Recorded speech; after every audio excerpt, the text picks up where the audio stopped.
नमः संस्कृताय दोस्तों, आइए आज हम देखते हैं संधि का दूसरा पाठ। आज हम आपको संधि के प्रकार के बारे में बताते हैं। संधि के 3 प्रकार होते हैं। पहला है स्वर संधि, जिसे हम अच संधि कहते हैं। दूसरा है व्यंजन संधि, जिसे हम हल संधि कहते हैं। और तीसरा है विसर्ग संधि, जिसे हम विसर्ग संधि कहते हैं। आइए दोस्तों, हम स्वर संधि के बारे में थोड़ा आगे जानते हैं। स्वर संधि कैसे बनता है, आइए हम आपको बताते हैं।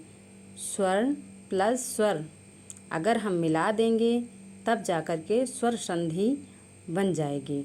लेकिन हम अगर स्वर और व्यंजन को मिलाएंगे तो फिर व्यंजन संधि बनेगी।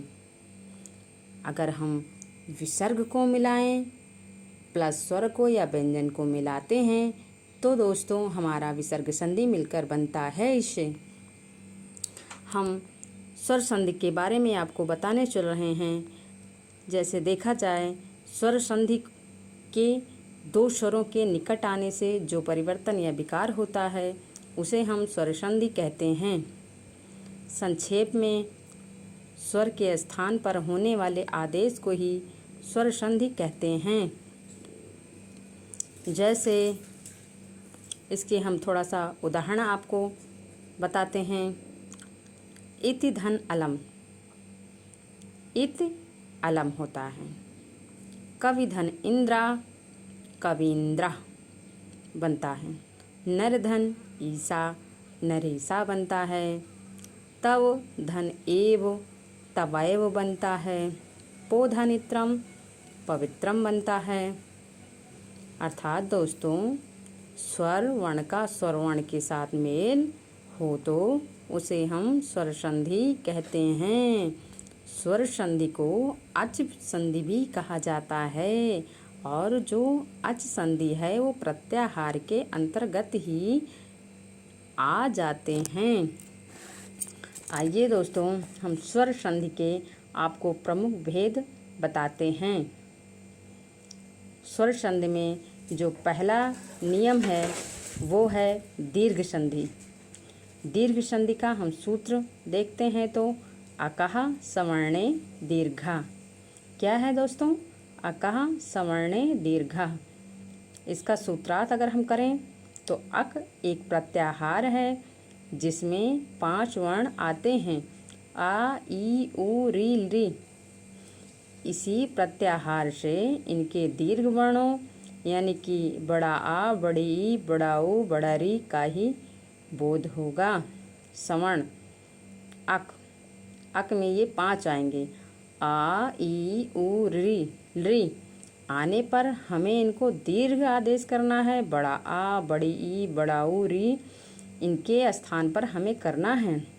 लेकिन दोस्तों एक बात का हमें बहुत ज़्यादा ध्यान रखना है कि री जो है, री वर्ण का दीर्घ नहीं होता, अतः उसका सवर्णी दीर्घ ली हो जाता है।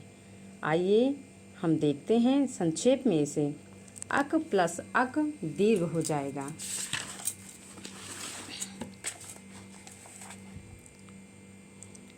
दीर्घ संधि में केवल 5 वर्णों में ही संधि कार्य हम करेंगे। आइए दोस्तों हम इसे देखते हैं। हर्ष और दीर्घ स्वरों का मिलना 4 प्रकार से हो सकता है। हर्ष और दीर्घ स्वरों का मिलना 4 प्रकार से हो सकता है। पहला, छोटा आ और छोटा आ को मिलाने से बड़ा आ बनाते हैं। जैसे देखा जाए, अद्य प्लस अपि। अद्य में जो आ है और अपि में जो आ है दोनों को मिलाएंगे तो ये दीर्घ हो जाएगा, अद्यापि बनेगा। फिर दूसरा देखते हैं, आ प्लस आ को बड़ा आ ही करेंगे। जैसे विद्या धन आलय, विद्यालय। जो विद्या में जो बड़ा आ लगा है, आलय में जो लगा है बड़ा आ, उसे ही हम विद्यालय बनाएंगे। हम तीसरे नियम में देखते हैं, छोटा आ और बड़ा आ को मिलाने पर भी दीर्घ हम करेंगे। जैसे हिम प्लस आलया, हिम में जो छोटा आ है उसके बाद में आलया में जो आ है उसको मिलाएंगे, हिम धन आलया, तो हिम आलया हिमालया बन जाएगा। आइए हम चौथे नियम में देखते हैं, बड़ा आ प्लस आ बराबर बड़ा आ, यानी कि दीर्घ। बड़े को हम दीर्घ कहेंगे। जैसे देखा जाए विद्या धन अर्थी, विद्या में बड़ा आ है, अर्थी में छोटा आ है, दोनों को मिलाएंगे विद्यार्थी बनेगा।